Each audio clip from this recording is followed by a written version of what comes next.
तो अभी हम लोगों ने अनुगमन वेग का डेरिवेशन देखा। अब इसके बाद जो है हम लोग अनुगमन वेग और धारा के बीच में संबंध स्थापित करेंगे। तो अभी जो हमने अनुगमन वेग को डिराइव किया था उसमें यही वैल्यू आई थी ई कैप, और ये इलेक्ट्रिक फील्ड अपॉन में एम और ये टाउ, और इस वैल्यू को हमने रिप्लेस किया पोटेंशियल के टर्म में, तो ये वीडी इस फॉर्म में चला आया। तो अब हमें इस डायग्राम में जो करंट फ्लो हो रही है उसकी वैल्यू कैलकुलेट करनी है। तो इसके लिए क्या होती है, जो आई फ्लो होगी I is equal to Q by T होगी, और इसमें होता क्या है आई इज इक्वल टू यहाँ पर इलेक्ट्रॉनों का जो टाइम पीरियड वो टाउ से दिखाएंगे श्रांत काल, और क्यू जो होगा इस क्रॉस सेक्शन को इसमें एक क्रॉस सेक्शन चूज किया गया था, उसमें जितने इलेक्ट्रॉन पास कर रहे थे उसकी नंबर है। तो अगर एक समय में इसमें इसका इलेक्ट्रॉन जो है एन ही पास करेगा, N number of electron per unit time में इसको क्रॉस करेगा, तो ये पूरा का पूरा इतना बड़ा लेंथ है और इस लेंथ की लंबाई एल है और क्रॉस सेक्शनल एरिया ए है। तो इसमें टोटल नंबर ऑफ इलेक्ट्रॉन कितना हो जाएगा, total number of electron N E into A L हो जाएगा। ये इलेक्ट्रॉन था पर सेकेंड में पास करने वाले, और टोटल वॉल्यूम ये ए एल। ठीक है, तो ये क्यू जो है आई इज इक्वल टू क्यू जो है इस फॉर्म में चला आएगा, यानी क्यू की value N E A L आ जाएगा। ठीक है, और अपॉन में टाउ, ये टाउ है, और इस टाउ की वैल्यू आप यहां से चाहे तो निकाल करके रख लें, या फिर आप यहां से कुछ कंडीशन हम लगा करके दिखाते हैं। यहां से अगर टाउ की वैल्यू निकालना चाहे तो यहां से टाउ है क्या, एक तरीके से टाउ समय है, और समय जो होता है वो होता है दूरी बटे में चाल, डिस्टेंस अपॉन में वेलोसिटी। और यहां पर जो दूरी हमारी है वो इस कंडक्टर की लेंथ को लेंगे, और कंडक्टर की जो लेंथ है वो कितनी है, एल है, और चाल क्या है, वीडी है। तो यानी टाउ की जो वैल्यू आ गई एल अपॉन में वीडी होगी। तो इस टाउ की वैल्यू को हम लोग यहां पर ला करके पुट करेंगे। तो जब इसको पुट करेंगे तो हमारे पास क्या आएगा, I is equal to N E A L, ये चीज ऊपर वैसे ही लिख देंगे, और टाउ की वैल्यू अपॉन में एल और ये वीडी। और होगा क्या कि ये जो अपॉन जो एकदम नीचे है डिनोमिनेटर वो ऊपर चलाएगा, तो आई की वैल्यू आएगी एन ई ए एल और वीडी, और अपॉन में एक एल पहले से है, तो ये एक एल और एक एल क्या हो जाएगा, कैंसिल आउट हो जाएगा, और जो हमारे पास आई की वैल्यू आएगी I is equal to N E A VD. और ये क्या है हमारा आई और वीडी, यानी करंट और अनुगमन वेग के बीच का संबंध। तो अब इसके आगे हम लोग बात कर लेते हैं कि धारा घनत्व क्या होती है। तो अब जान लेते हैं कि धारा घनत्व क्या होता है। अगर किसी भी परिपथ में करंट फ्लो हो रही है तो उसके पर यूनिट एरिया से जितनी करंट पास होती है उस करंट को क्या बोलते हैं हम लोग, धारा घनत्व, यानी करंट डेंसिटी। तो यानी इसका अगर फिगर की बात करें, ये अगर करंट फ्लो हो रही है और इसमें कोई क्रॉस सेक्शनल एरिया लेकर के आ जाए हम लोग, और ये इसके परपेंडिकुलर होना चाहिए, तो ये अगर इसका क्रॉस सेक्शनल एरिया ए है और इससे करंट आई पास हो रही है, तो इसमें ये जो वैल्यू है पर यूनिट इसके क्रॉस सेक्शनल एरिया से जो करंट पास हो रही है उसी को क्या बोलते हैं, धारा घनत्व, और इसे कैपिटल जे से रिप्रेजेंट करते हैं। और डेफिनेशन के हिसाब से इसकी जो वैल्यू होगी J is equal to I upon में ए हो जाएगी। तो अब ये हो गया कि क्रॉस सेक्शनल एरिया इस करंट के एकदम परपेंडिकुलर था। ये भी हो सकता है कि ये जो हम लोग एरिया ला रहे हैं वो क्या हो, इससे कुछ एंगल कुछ एंगल बनाया हुआ हो, यानी ये करंट फ्लो हो रही है और इसमें वो जो क्रॉस सेक्शन लाया गया है वो उससे कुछ ऐसे एंगल पर है। तो क्या हुआ कि ये जब इससे कुछ एंगल पर है तो इसका जो एरिया होगा कुछ इस तरीके से थीटा एंगल पर होगा। और हमेशा ये क्या कि करंट जो इलेक्ट्रिसिटी फ्लो कर रही है वो उस सरफेस के परपेंडिकुलर होना चाहिए। तो ये क्या हो जाएगा, ये अगर पूरा का पूरा इसका वॉल्यूम एरिया ए है तो यहां से जो ए परपेंडिकुलर होगा वो क्या हो जाएगा, ए कॉस थीटा। तो ये होगा जब ये ए कॉस थीटा हो जाएगा तो इस समय ये ए जो है सिंपली इस फॉर्म में चला आएगा, आई अपॉन में ए कॉस थीटा। ठीक है, और ये क्या होगा, इधर जब ये साइड ट्रांसफर होगा तो आई की वैल्यू होगी जे ए कॉस थीटा। अब ये आपको वेक्टर के डेफिनेशन के हिसाब से याद होगा कि जब ये जो दो पॉइंट है या फिर दो टर्म है उनका प्रोडक्ट हुआ और उसके साथ एक टर्म आ गया थीटा, वो है कॉस थीटा, तो ये आप बता सकते हैं कि ये वेक्टर का जो है वेक्टर का डॉट प्रोडक्ट है। यानी इसको आप चाहे तो ऐसे लिख सकते हैं, I is equal to J dot A, और ये दोनों क्या होंगे, वेक्टर होंगे। तो आप यहां से भी सिंपली एक्सप्लेन कर सकते हैं कि इलेक्ट्रिक करंट जो होती है वो वेक्टर क्यों नहीं है, क्योंकि ये क्या है, दो वेक्टरों का जो है अदिश गुणन है, यानी कि डॉट प्रोडक्ट है, और दो अदिशों का जो डॉट प्रोडक्ट होता है वो हमेशा हमेशा एक क्वांटिटी देता है, और इसलिए करंट जो होती है वो अदिश राशि मानी जाती है। तो अब यहां पर हमने करंट की वैल्यू को निकाल लिया, किसके टर्म में, धारा घनत्व के टर्म में। अभी हमने एक वेलोसिटी जो दी, और वेलोसिटी और करंट के बीच में रिलेशन वो ऐसा था, I is equal to N E A V D. तो अगर इस टर्म को हम इसके टर्म में रिप्रेजेंट करना चाहे, यानी कि धारा घनत्व के टर्म में, तो यहां से क्या होगा कि I अपॉन में ए, इस ए को इस साइड ले आएंगे, तो और यहां पर क्या बचेगा, एन ई वी डी, और ये क्या है, I अपॉन ए को J बोलते हैं, यानी J is equal to N E V D. और ये क्या है, धारा घनत्व और अनुगमन वेग के बीच का संबंध है। अब जो है हम लोग गतिशीलता के बारे में पढ़ लेते हैं, और वह गतिशीलता क्या होती है कि जब इलेक्ट्रॉन किसी सर्किट में फ्लो कर रहा था तो उस समय क्या हो कि उस इलेक्ट्रॉन को इलेक्ट्रिक फील्ड में जब वेलोसिटी कैलकुलेट करेंगे, और उस समय जो उसकी वेलोसिटी होगी वो क्या कहलाएगी, उसकी मोबिलिटी। यानी कि किसी इलेक्ट्रॉन की किसी इलेक्ट्रिक फील्ड में जो वेलोसिटी होती है उसको क्या, उन दोनों का जो अनुपात होता है उसे क्या कहते हैं, गतिशीलता। तो अब चाहे तो आप Vd की वैल्यू को, ये हमारा तो ये सिंपली ये डेफिनेशन के हिसाब से इसको ऐसा लिखा जाता है, और Vd की वैल्यू को आप, ये जो Vd की वैल्यू है ई टाउ अपॉन में m, यहां से इसको सिंपली सॉल्व भी कर सकते हैं। तो म्यू की वैल्यू जो आएगी Vd यानी E capital E tau upon में m, और एक ई पहले से है, तो एक ई ये दोनों क्या हो जाएगा, सेम है, यानी कैंसिल हो जाएगा, तो ई टाउ अपॉन में m। तो ये क्या होता है, गतिशीलता की दूसरा फॉर्म। ये अगर डेफिनेशन है तो इसको हम लोग मोबिलिटी को कुछ इस फॉर्म में भी दिखा सकते हैं। तो ये हमारी गतिशीलता का फॉर्म, ये ऐसा लिखा हुआ है Vd अपॉन में ई, और इसे ई टाउ अपॉन में m लिख सकते हैं। तो ये हमारी गतिशीलता किन किन बातों पर निर्भर करती है, उस पर बात करना चाहे तो हम क्या बता सकते हैं कि किसी भी, यानी किसी इलेक्ट्रॉन की मोबिलिटी किन किन बातों पर डिपेंड करती है। तो ये सिंपली आप देख सकते हैं, यहां पर ये जो म्यू लिखा हुआ है, म्यू जो है आप टाउ अपॉन में m लिख सकते हैं, और ये ई और m फिक्स रहने वाली है, यानी कि म्यू की जो वैल्यू है वो वेरी करेगी टाउ के हिसाब से।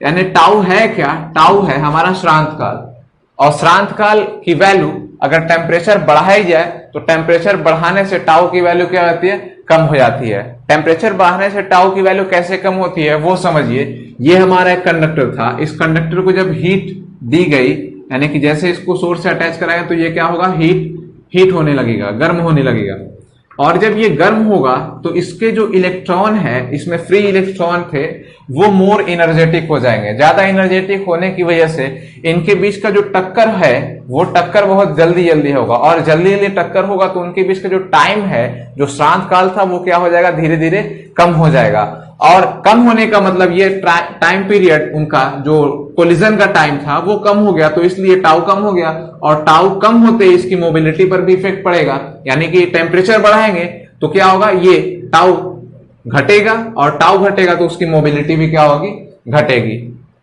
तो ये इफेक्ट था किस तरीके से जो है किसी चालक की जो मोबिलिटी है टेम्परेचर बढ़ाने पर कैसे इफेक्ट कर जाती है। तो अभी हम लोगों ने वैद्युत गतिशीलता को पढ़ा, अब जो है हम लोग वैद्युत चालकता की बात कर लेते हैं। तो वैद्युत चालकता क्या है कि जब किसी भी सर्किट में करंट फ्लो होती है तो उसका कुछ अपोजिशन होती है, और उस अपोजिशन वाले फैक्टर को हम लोग प्रतिरोध करते हैं और उसे R से रिप्रेजेंट करते हैं। तो इसी R का जो रेसिप्रोकल होता है हम लोग इसे वैद्युत चालकता का नाम देते हैं, और इसे कैपिटल G से दिखाते हैं। ठीक है, अब इस प्रतिरोध का जो मात्रक होता है वो तो ओम होता है, तो इस G की जो यूनिट होगी वो क्या हो जाएगी 1 में ओम, यानी कि ओम इनवर्स, और इसको हम लोग महो बोलते हैं, यानी MHO, और इसको साइमन से भी जाना जाता है। तो ये है वैद्युत चालकता। ठीक है, अब इसके आगे हम लोग देख लेते हैं अगली हेडिंग विशिष्ट प्रतिरोध। और विशिष्ट प्रतिरोध क्या है कि जब किसी भी सर्किट में हम लोग एक एक्सटर्नल सोर्स लगाएं तो उसमें इलेक्ट्रिक फील्ड जनरेट होगी, तो इलेक्ट्रिक फील्ड यानी वैद्युत क्षेत्र की तीव्रता और उसके धारा घनत्व का जो अनुपात है उसी को हम लोग विशिष्ट प्रतिरोध का नाम देते हैं। तो डेफिनेशन क्या देंगे कि वैद्युत क्षेत्र की तीव्रता और धारा घनत्व के अनुपात को क्या करेंगे, विशिष्ट प्रतिरोध। विशिष्ट प्रतिरोध। अब यहां से कुछ बातें निकाल करके लाएंगे, तो E की वैल्यू होती है A is equal to V upon में L, पोटेंशियल अपॉन में डिस्टेंस, और J की वैल्यू होती है I अपॉन में A। तो यहां से क्या होगा, इन दोनों का रेशियो लेंगे तो E अपॉन में J is equal to V A upon में I इंटू L। और ओम का नियम अगर आपको याद होगा तो V is equal to I R होता है, तो V अपॉन में I की वैल्यू R से रिप्लेस की जा सकती है। तो इस टर्म को अगर रिप्लेस किया जाए E अपॉन में J is equal to R A by L, तो ये क्या है, E अपॉन में J, ये है रो, तो रो को इस तरीके से रिप्लेस कर सकते हैं। यानी ये जो रो है विशिष्ट प्रतिरोध E अपॉन में J is equal to R A by L होती है। ठीक है, तो जिस तरीके से प्रतिरोध का व्युत्क्रम किया गया तो हमें चालकता पता चली, वैसे ही जब विशिष्ट प्रतिरोध को हम लोग रेसिप्रोकल करेंगे यानी व्युत्क्रम करेंगे तो हमारे पास एक नई क्वांटिटी पता चलेगी और उसका नाम देंगे विशिष्ट चालकता। विशिष्ट चालकता यानी कि विशिष्ट चालकता को हम लोग सिग्मा से दिखाते हैं, ये सिग्मा है और इसका मान यानी 1/ρ है, इसको क्या लिख सकते हैं, J अपॉन में E। ठीक है, अब यहां से ये चीजें हैं। अब एक चीज और आप बात याद रखें कि रो की वैल्यू जो आई है J अपॉन में E, यहां से J is equal to sigma E होती है। और ये एक्सप्रेशन आपको दिमाग में एकदम सेट हो जाना चाहिए क्योंकि ये कई बार एंट्रेंस एग्जामों में पूछा जा चुका है। ठीक है, तो आपको ये एक्सप्रेशन याद होना चाहिए। तो आपको ये चीजें बताएगा कि चालकता क्या होती है, विशिष्ट प्रतिरोध क्या होता है और इसका जो रेसिप्रोकल होता है विशिष्ट चालकता, ये क्या होती है। तो अब बात कर लेते हैं हम लोग ओम के नियम का। तो ये काफी ज्यादा पॉपुलर क्वेश्चन है, आप जब क्लास 10th में रहे होंगे तो उस समय भी आप ओम के नियम को पढ़ चुके होंगे। तो ओम का नियम क्या होता है, बताया गया हो कि जब किसी कंडक्टर में हम लोग उस कंडक्टर के सिरों पर कोई पोटेंशियल अप्लाई करते हैं तो उसमें करंट की वैल्यू उस पोटेंशियल के हिसाब से वेरी करती है। तो उसके पीछे क्या वजह है हम लोग उसकी बात करेंगे। तो पहले क्या करते हैं, डेफिनेशन को थोड़ा एक्यूरेट जान लेते हैं कि होता क्या है जब किसी चालक के फिजिकल प्रॉपर्टी में कोई परिवर्तन न की जाए। फिजिकल प्रॉपर्टी करने का मतलब क्या आता है कि उसकी लेंथ हो गई, प्रेशर हो गया, टेम्परेचर हो गया, वॉल्यूम हो गया, ये सब क्या है फिजिकल प्रॉपर्टी। यानी किसी भी कंडक्टर के इन सब चीजों में कोई परिवर्तन ना किया जाए तो उसके सिरों पर जो पोटेंशियल अप्लाई करेंगे यानी किसी बैटरी के द्वारा उसमें जो हम लोग पोटेंशियल देंगे तो उसमें उसी के हिसाब से करंट फ्लो करेगी। पोटेंशियल ज्यादा होगा तो करंट की वैल्यू ज्यादा होगी। तो ये था इसका स्टेटमेंट ओम्स के लॉ का, यानी कि जब किसी भी चालक के भौतिक अवस्था में कोई परिवर्तन न किया जाए तो उसके सिरों पर लगाया गया विभवांतर उसमें प्रवाहित वैद्युत धारा की अनुक्रमानुपाती होता है। तो अगर इसको रिप्रेजेंट करना चाहे मैथमेटिकली तो हम कुछ ऐसा लिख सकते हैं, V प्रोपोर्शनल टू I, यानी कि V की वैल्यू बढ़ाने पर उसमें जो प्रवाहित करंट है वो क्या हो जाएगा, वैरी करेगा। V बढ़ेगा तो I बढ़ेगा, V घटेगा तो I घटेगा। तो क्या होता है कि हमें ये प्रोपोर्शनलिटी कांस्टेंट को हटाना होता है और इस प्रोपोर्शनलिटी कांस्टेंट को हटाने के लिए हम कोई एक कांस्टेंट देते हैं और यहां पर जो कांस्टेंट आता है वो R होता है। और जैसे ही कांस्टेंट देंगे ये क्या हो जाएगा, ये प्रोपोर्शनलिटी इक्वल में कन्वर्ट हो जाएगी। और यहां पर ये जो R है इसको हम लोग प्रतिरोध बोलते हैं, रेजिस्टेंस यानी प्रतिरोध। तो ये है ओम के नियम का जो स्टेटमेंट और ये उसका फॉर्म है, V is equal to I R या फिर V is equal to R I. तो यहां से हम लोग ओम की जो यूनिट होती है ये भी जान लेते हैं, प्रतिरोध की जो यूनिट होती है ये होती है ओम, और इसको इस तरीके से इस फॉर्म में हम दिखाते हैं, ओम को इस तरीके से दिखा सकते हैं।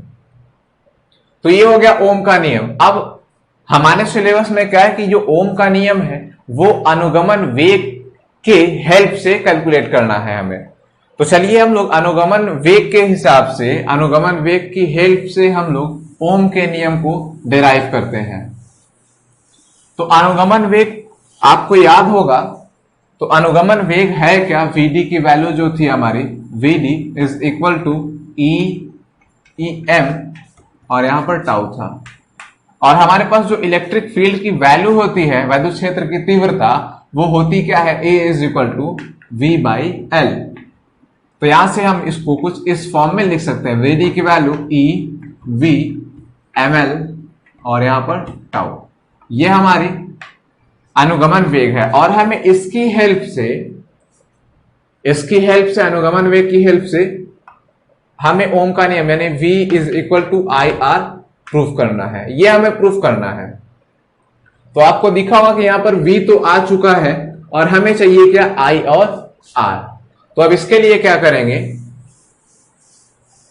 कि आपको इसके पहले अनुगमन वेग और करंट के बीच का एक रिलेशन दिखाया गया, किस तरीके से रिलेशन उनके बीच होता है, और वो relation I is equal to NEA/VD था, आपको याद होगा। तो ये I की वैल्यू है, अनुगमन वेग और धारा के बीच में संबंध। तो यहां पर VD की वैल्यू है, चाहे तो आप यहां से VD की वैल्यू कैलकुलेट करें, तो VD की वैल्यू क्या होगी, VD is equal to I upon में NEA। अब इसको आप इक्वेशन 1 कर दें और ये इक्वेशन 2, और जब इन दोनों इक्वेशन को आप इक्वेट करेंगे तो क्या होगा, इक्वेशन 1 और 2 को हम इक्वेट कर रहे हैं, यहां पर भी VD और यहां पर भी VD। जब इसके क्या है कि राइट साइड बराबर है तो इसका लेफ्ट साइड भी बराबर होगा, तो क्या होगा, यहां से हम लोग लिख सकते हैं I अपॉन में NEA is equal to EV ML और ये टाउ। तो यहां से हमें दिखा कि इस V को अकेला छोड़ना है, हमें कुछ ऐसा फॉर्म लाना है, V is equal to I R. हम इस V को अकेला छोड़ रहे हैं, बाकी टर्म को साइड कर दे रहे हैं, तो हमें कुछ दिखेगा इस फॉर्म में, यहां पर V बचेगा और यहां पर I पहले से था, I और ये ml आएगा और ये E अपॉन में टाउ, यहां पर एक N है, एक E है, A है, ये पहले से, और आ क्या रहा है, E टाउ। ठीक है, तो अब यहां से क्या लिख सकते हैं आप, यहां पर E 2 हो गया, तो V की जो वैल्यू है ऊपर होगा I M L और नीचे हो गया NE स्क्वायर, यानी ये दोनों NE स्क्वायर और यहां पर A और टाउ, A टाउ। ठीक है, अब क्या करना है कि इसमें हमें क्या चाहिए, V is equal to I R. तो इसमें जो करेंट की वैल्यू I है उसको आप अकेला करिए, तो V is equal to I को आप बाहर लिखिए और जो टर्म बचा वो क्या बचा, M L अपॉन में NE स्क्वायर A टाउ। ठीक है, तो ये जो टर्म है, इस टर्म में यहां तक आप काम कर दिए, समझ लीजिए आप पूरा का पूरा हो गया। और इस टर्म के बाद आप लिखिए V is equal to I R, जहां वेयर R की जो वैल्यू है वो क्या है, M L अपॉन में NE स्क्वायर A टाउ। ठीक है, तो ये क्या है, ओम का नियम।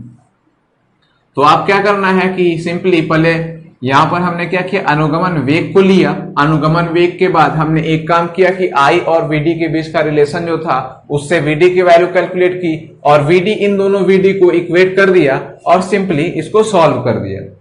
तो आपको करना क्या था कि जब इसको सॉल्व करेंगे तो आपको एक साइड V करना है, एक साइड I करना है, और जो टर्म बचेगा उसको आप R का नाम दे देंगे।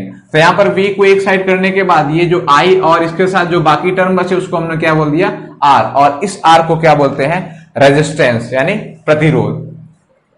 तो ये था हमारा ओम का नियम, और इस ओम का नियम हमने अनुगमन वेग के नियम से किया है। तो अब थोड़ी सी प्रतिरोध के बारे में हम यहां पर बात कर लेते हैं कि प्रतिरोध किन किन फैक्टर पर डिपेंड करता है। तो प्रतिरोध किन किन फैक्टर पर इफेक्ट करता है या फिर किन किन बातों पर डिपेंड करता है, उसको जानने से पहले प्रतिरोध को अच्छे से समझ लेते हैं। तो प्रतिरोध होता क्या है, तो आप सिंपली ये समझे कि किसी भी सर्किट में जब करंट फ्लो होती है तो उस करंट के फ्लो होने में कुछ ऐसी चीजें होती हैं जो उसके फ्लो को रोकना चाहती हैं, यानी विरोध करना चाहती है। तो धारा के प्रवाह का विरोध करने वाले फैक्टर को ही हम लोग क्या बोलते हैं, प्रतिरोध बोलते हैं। तो चलिए अब देखते हैं इफेक्ट। तो हमने ये R की वैल्यू को कैलकुलेट किया, R is equal to M L upon में NE² E टाउ। तो ये क्या है, M फिक्स होने वाला है, इलेक्ट्रॉन का मास है, नंबर ऑफ इलेक्ट्रॉन ये E भी फिक्स है, और टाउ भी फिक्स है, टाइम पीरियड, सॉरी ये श्रांत काल था। तो हमारे पास जो बची वैल्यू, जो फिक्स वैल्यू थी, वो पहले हमने साइड कर लिया, यानी MNE² टाउ, बचा क्या, L अपॉन में A। तो अब जब इस टर्म को हम लोग हटाएंगे तो इस इक्वल की जगह पर हम लोग प्रोपोर्शनलिटी का साइन देते हैं, L अपॉन में A। ठीक है, तो अब यहां पर देखिए कि ये जो R की वैल्यू है वो L पर डिपेंडेंट है और A पर डिपेंडेंट है। तो यानी जब किसी कंडक्टर की लेंथ को आप वेरी करेंगे, यानी लेंथ जब बढ़ेगी तो क्या होगा, लेंथ बढ़ते ही ये क्या हो जाएगा, R की वैल्यू बढ़ेगी, यानी L बढ़ाओगे R बढ़ेगा। कहने का क्या मतलब है कि अगर हमारे पास 1 मीटर की वायर है और इस 1 मीटर के वायर में सपोज किया हमने कि 10 ओम का प्रतिरोध है, अगर इस 1 मीटर की वायर की जगह पर हम 4 मीटर की वायर ला दे तो आप सीधा सीधा बता सकते हैं कि इस 1 मीटर में अगर 10 ओम का रेजिस्टेंस था तो 4 मीटर में 4 × 10 यानी कि 40 ओम का रेजिस्टेंस हो जाएगा। तो अब क्या है, ये था इफेक्ट किसका, लेंथ की। अब उल्टा सोचिए कि 40 ओम जो है 4 मीटर की लेंथ में रेजिस्टेंस था, तो 1 मीटर में क्या होगा, तो 1 मीटर में 10 होगा, तो उल्टा यानी रेजिस्टेंस घटी तो उसी के हिसाब से ये लेंथ भी क्या हो गई, घट गई। तो ये था इफेक्ट ऑफ लेंथ। अब एरिया की बात करते हैं, तो एरिया क्या है, डिनोमिनेटर में है, और जब भी डिनोमिनेटर में टर्म होते हैं तो यहां से क्या हम लोग लिखे, L अपॉन में A। अगर ये वैल्यू बढ़ेगी तो रेजिस्टेंस क्या आ जाएगा, घटेगा, और ये अगर वैल्यू घटती है R और ये प्रोपोर्शनलिटी L/A है, ये वैल्यू अगर घटेगी तो ये क्या आ जाएगा, बढ़ेगा। तो किस तरीके से आपको समझ में आया होगा कि रेजिस्टेंस जो है फिजिकल प्रॉपर्टी के हिसाब से कैसे वैरी करती है। तो ये हो गया लेंथ और एरिया का इफेक्ट। एक बात और, अगर मान लीजिए कि उस कंडक्टर में जो करंट फ्लो हो रही है वो लगातार बदल रही है, यानी कि उसका टेम्परेचर बढ़ गया, तो क्या इफेक्ट होता है रेजिस्टेंस पर। तो आप यहां से देखिए कि इसमें इस वाले टर्म को T को बाहर ला दें और इन चीजों को फिक्स कर दें, L अपॉन में A। लेंथ फिक्स है, एरिया फिक्स है, अब इफेक्ट देखना है टाउ का। तो इस समय हम क्या बोल सकते हैं, क्या केवल लेंथ और एरिया ही इफेक्ट करती है, तो ये गलत बात है। लेंथ और एरिया के साथ टाउ भी इफेक्ट करता है। उस समय आपको ये बात याद रखनी है कि उस समय लेंथ और एरिया फिक्स होने चाहिए, तब हम इफेक्ट बताएंगे टाउ का। टाउ है क्या हमारा, श्रांत काल। तो अब देखिए श्रांत काल हमने बताया कि जब भी टेम्परेचर बढ़ेगा तो टाउ की वैल्यू क्या होती है, डिक्रीज होती है। टेम्परेचर बढ़ते ही क्या होता है, टाउ की वैल्यू क्या होती है, डिक्रीज करती है। और डिक्रीज करने का मतलब ये डिनोमिनेटर डिक्रीज कर गया और ये डिक्रीज करेगा तो ये क्या हो जाएगा, बढ़ जाएगा। तो इसीलिए आप बोलते हैं कि जब किसी कंडक्टिंग वायर का टेम्परेचर बढ़ जाता है तो रेजिस्टेंस क्या हो जाता है, बढ़ जाता है। तो यहां से हम वो बात बता सकते हैं कि ये जो R होता है MLNE² A टाउ है, तो यहां से टेम्परेचर जो बढ़ेगा तो टाउ की वैल्यू क्या हो जाएगी, डिक्रीज होगी, और टाउ के डिक्रीज होते ही हमारा जो रेजिस्टेंस है वो क्या हो जाता है, बढ़ जाता है। तो आई होप आपको ये बातें रेजिस्टेंस के बारे में समझ में आई होगी। तो अभी हमने प्रतिरोध को पढ़ा, ओम का नियम को भी पढ़ लिया। अब प्रतिरोध के कॉम्बिनेशन के बारे में बात कर लेते हैं। तो पहले हम ये बता देते प्रतिरोध को हम लोग फिजिक्स में किस तरीके से दिखाते हैं। तो फिजिक्स में या फिर कहीं पर भी प्रतिरोध को हम लोग ऐसे ही दिखाते हैं, ये कुछ इस आकार का होता है, और इसकी जो यूनिट होती है वो ओम होती है, और उस ओम को हम हिंदी में या फिर इंग्लिश में ना लिख करके इस फॉर्म से भी दिखाते हैं वो समझ जाते हैं कि ये प्रतिरोध की हमारी यूनिट है। ठीक है, तो अब हम लोग से ये जो प्रतिरोध है ये किसी भी सर्किट में बहुत से फॉर्म में जुड़ी हो सकती है। तो हमारे पास जो पहली होगी वो हम लोग सिंपल फॉर्म पढ़ेंगे और वो हमारी होगी श्रेणी क्रम संयोजन यानी सीरीज कॉम्बिनेशन ऑफ रेजिस्टेंस। तो उसके लिए क्या होगा कि ये हमारी रेजिस्टेंस है, पहला रेजिस्टेंस है, इसका रेजिस्टेंस R1 है और इसके बाद हमने एक दूसरा रेजिस्टेंस लिया और उसका रेजिस्टेंस क्या है R2 है और कोई तीसरा रेजिस्टेंस लिया उसका रेजिस्टेंस R3 है। ऐसे ही आप चाहे बहुत सारे रेजिस्टेंस ले लें। तो अब क्या करना है, सीरीज कनेक्शन में होता क्या है कि किसी भी रेजिस्टेंस या फिर किसी भी कनेक्शन में ये जो हमारा रेजिस्टेंस हो या फिर कैपेसिटर हो तो उसमें एक सिरा किसी दूसरे के स्टार्टिंग से होता है और दूसरे रेजिस्टेंस का जो दूसरा सिरा होता है किसी तीसरे के स्टार्टिंग से जुड़ा होता है। तो ये हमारा रेजिस्टेंस पहला था, इसका फर्स्ट टर्मिनल ये है, अगर दूसरा टर्मिनल ये है और इस रेजिस्टेंस का फर्स्ट टर्मिनल ये, दूसरा ये है, इसका ये पहला और ये क्या है दूसरा है। तो इस रेजिस्टेंस को सीधा सीधा इसके दूसरे को इसके पहले से, इसका दूसरा इसके पहले से अटैच करा देंगे तो ये जो हमारी श्रेणी प्राप्त होती है यानी सीरीज बनती है, इसी को क्या बोलते हैं, सीरीज कनेक्शन। ठीक है, अब क्या करना है कि हमें इसको एक बाहरी सोर्स V से अटैच करा देना है और इसका पोटेंशियल V है। ठीक है, अब एक बात और आपको याद रखनी है कि जब भी किसी भी कनेक्शन में हम पोटेंशियल अप्लाई करते हैं और बहुत सारी सर्किट अटैच हुई है उसमें और वो सर्किट अगर इस कनेक्शन में है यानी कि सीरीज में है तो ये पोटेंशियल सभी में धीरे धीरे बढ़ जाता है और ये क्या होगा, यहां पर आएगा, यहां पर कुछ पोटेंशियल देगा यानी कि यहां पर जो पोटेंशियल देगा वो V1 सपोज किया और इसमें क्या है V2 दिया और यहां पर क्या है V3 दिया। अगर आगे और भी इसमें रेजिस्टेंस होता तो वहां पर भी क्या होता, पोटेंशियल ऐसे ही क्या होता, बढ़ जाता। अब क्या है कि ये हमारा जो पोटेंशियल है धीरे धीरे बढ़ जाएगा और सभी जो बटे हुए पोटेंशियल है इनको अगर जोड़ा जाए तो ये हमारा जो नेट पोटेंशियल लगाई गई थी उसी के इक्वल आ जाती है। तो यहां से हम लोग क्या लिख सकते हैं कि V की जो वैल्यू है V is equal to V1 plus V2 plus V3 यानी हमारा जो ये पोटेंशियल है इन सबका जो सम है, अलग अलग जो रेजिस्टेंस में पोटेंशियल ड्रॉप हुआ है वो इस पोटेंशियल के इक्वल होगा, उसका सम जो है इस पोटेंशियल के इक्वल होगा। तो अब क्या होता है, हमने ओम का नियम पढ़ा और ओम के नियम से हमें ये बात पता चली थी कि V is equal to IR होता है। तो अगर इस सर्किट में ये का पूरा रेजिस्टेंस जो है एक सीरीज में जुड़ा हुआ है तो पोटेंशियल क्या था, हर एक रेजिस्टेंस में अलग अलग था, मगर इसमें जो करंट फ्लो होगी वो करंट सीरीज कनेक्शन में पूरा का पूरा सेम होता है। अगर यहां से I करंट जनरेट हुई तो ये पूरे के पूरे रेजिस्टेंस में I करंट ही फ्लो होगी। तो यहां से I करंट फ्लो होगी तो यहां से क्या लिख सकते हैं कि यहां से अगर इस वाले सर्किट के लिए, इस वाले यहां वाले रेजिस्टेंस के लिए अगर ओम का नियम लिखना चाहे तो V1 is equal to IR1 क्योंकि यहां पे जो करंट फ्लो हो रही है वो क्या है, सभी के लिए I है।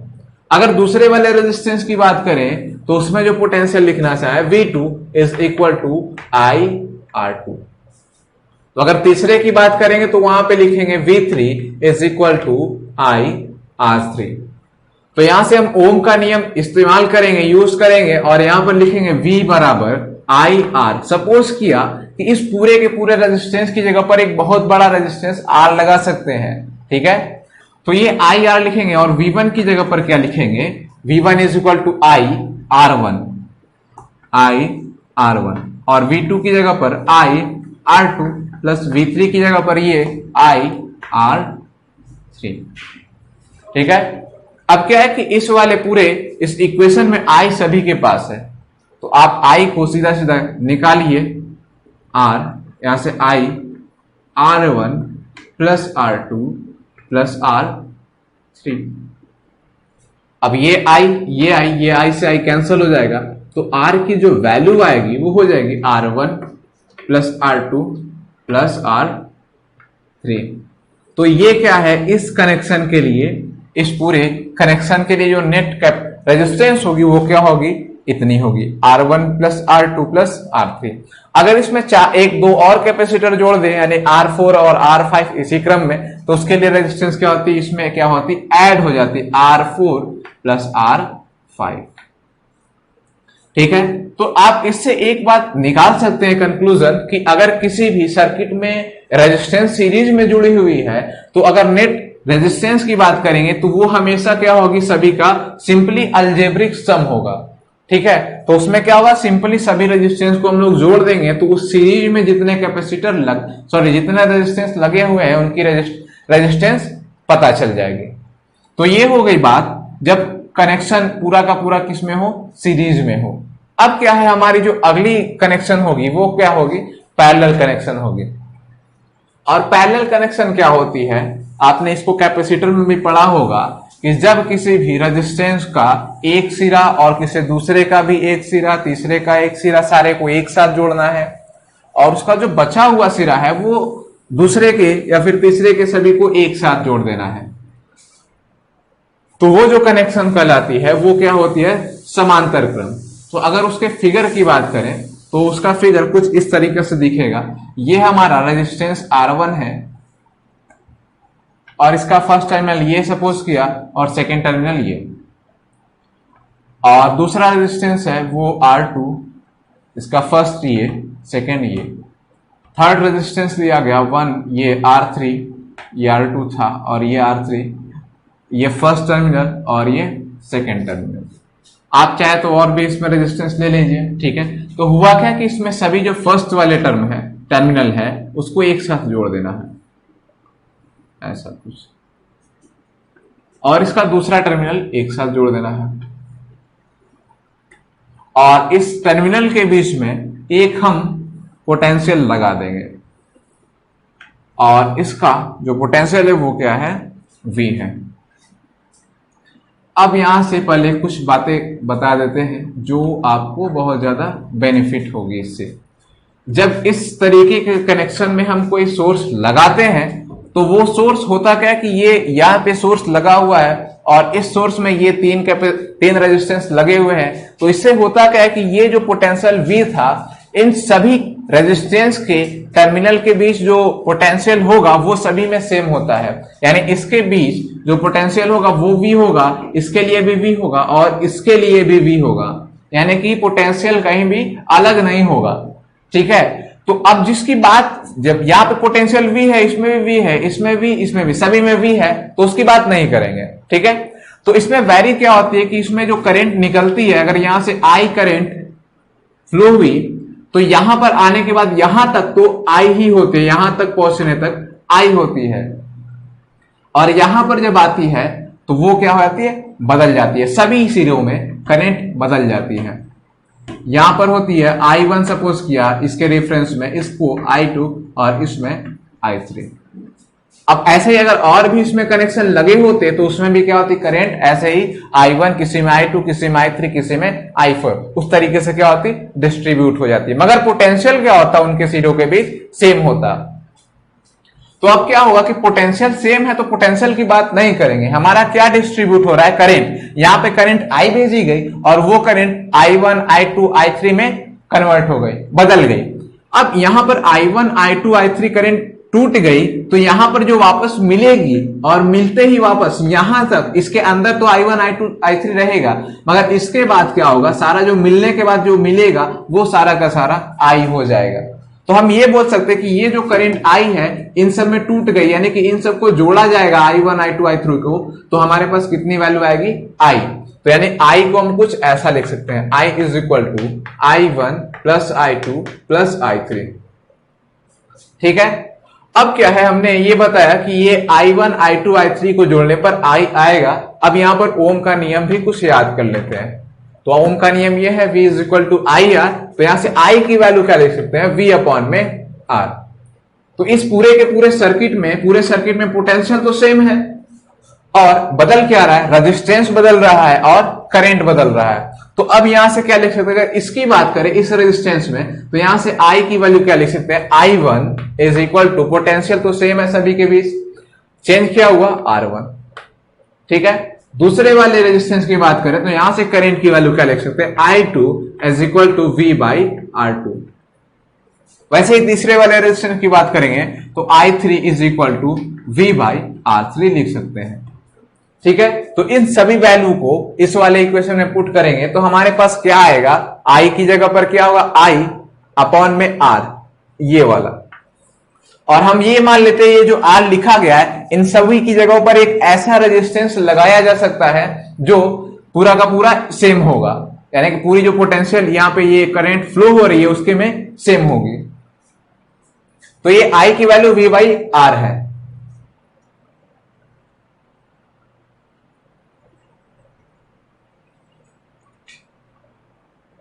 तो यहां पर हमने क्या लिखा कि I की वैल्यू V बाई R है, तो यहां से क्या लिख सकते हैं, I1 के लिए V by R1 plus I2 के लिए क्या लिख सकते हैं, V बाई R2 प्लस और I3 के लिए V अपॉन में R3। अब ये क्या है कि V सभी के पास कॉमन है, तो V कॉमन है तो कॉमन निकाल लेंगे, तो यहां से बचेगा क्या, 1 अपॉन में R is equal to 1 upon में R1 प्लस 1 अपॉन में R2 प्लस 1 अपॉन में R3। तो ये क्या है, इस कनेक्शन के लिए इक्विवेलेंट रेजिस्टेंस इस तरीके से लिखते हैं। ठीक है।